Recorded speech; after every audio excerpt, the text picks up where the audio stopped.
আসসালামু আলাইকুম রহমতুল্লাহ। আমার কাছে দুইটি গ্রন্থ, নির্বাচিত দারসুল কোরআন এবং নির্বাচিত দারসুল হাদিস। এই দুইটি গ্রন্থ সম্পর্কে আমি কথা বলবো না, কথা বলবো এইটার যে লেখক অধ্যাপক মফিজুর রহমান স্যার সম্পর্কে। তার কথা কি আপনি কখনো শুনেছেন?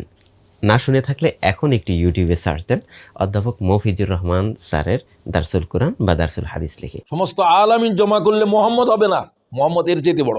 সুবহানাল্লাহ বিহামদি। মোহাম্মদের রব বললে আর রব বলা আলামিন লাগে না। MI clear? কথা খুব সূক্ষ্ম কথা বলতেছি আমি। কি পয়গম্বর এটা? এটাই মোহাম্মদ। আমি সরাসরি যখন তার দার্স শুনতাম আমি অবাক হয়ে যেতাম যে আসলে তিনি কিভাবে এই কথাগুলো বলেন। আমরাও তো কোরআন পড়ি, হাদিস পড়ি, কিন্তু এই কথাগুলো তিনি কোথা থেকে নিয়ে আসেন?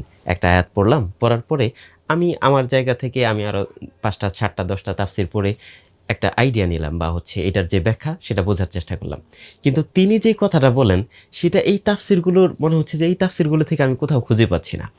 একেবারে ভিন্ন কিছু কথা এবং এইগুলো আমাদের জীবন ঘনিষ্ঠ কথা। মনে হবে যেন এই সময়ে কোরআনটা নাজিল হয়েছে। আপনার জীবনের সাথে রিলেট করা কথাগুলো যেন তিনি বলছেন। এই হচ্ছে একটা বিষয়। আরেকটা বিষয় হচ্ছে অনেকে এই দুইটি গ্রন্থকে ভাবছেন যে শুধুমাত্র ইসলামী আন্দোলনের কর্মীদের জন্য এই দুইটি গ্রন্থ। বিষয়টা এরকম নয়। বিষয়টা হচ্ছে সাধারণ মানুষ আমরা অবশ্যই যারা কোরআন বুঝতে চাই, হাদিস বুঝতে চাই, আমাদের সকলের জন্য কিন্তু এই দুইটি গ্রন্থ। তবে মজার বিষয় হচ্ছে এই দুইটি গ্রন্থ যদি আমরা পড়ি তাহলে কিন্তু ইসলামী আন্দোলনের মজা আমরা পেয়ে যাবো ইনশাআল্লাহ। তো যারা কোরআন এবং হাদিসকে একটু ভিন্নভাবে, ভিন্ন স্বাদে পড়তে চান, জানতে চান, তারা এই দুইটি বই অর্ডার করতে পারেন। ফালাস্তিন থেকে যদি অর্ডার করেন তাহলে এই দুইটি গ্রন্থ পেয়ে যাবেন একসাথে মাত্র ৬০০ টাকায়। আরেকটি বিষয় স্মরণ করে দিই, ফালাস্তিনের প্রতিটি অর্ডার থেকে কিন্তু আমরা ২ টাকা ফিলিস্তিনিদের জন্য রেখে যাই। ফিলিস্তিনে আমরা পাঠিয়ে দেবো ইনশাআল্লাহ।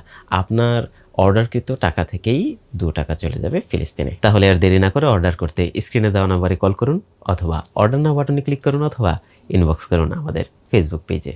আসসালামু আলাইকুম ওয়া রাহমাতুল্লাহ।